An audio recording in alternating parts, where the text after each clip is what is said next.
গ্রামের এক কোণে টিপু নামে এক গাধা ছিল, খুবই কৌতূহলী। একদিন তার মালিক নতুন একটা স্মার্টফোন কিনে ঘরে রেখে গেল।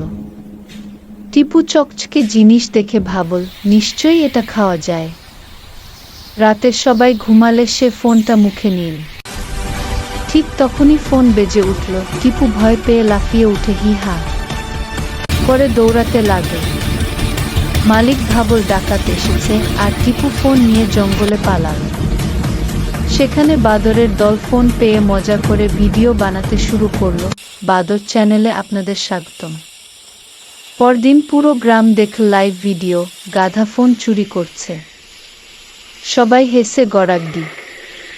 মালিক টিপুকে শাসন করল, আর টিপু চুপ করে ভাবল, আমি তো শুধু চিবোতে গিয়েছিলাম।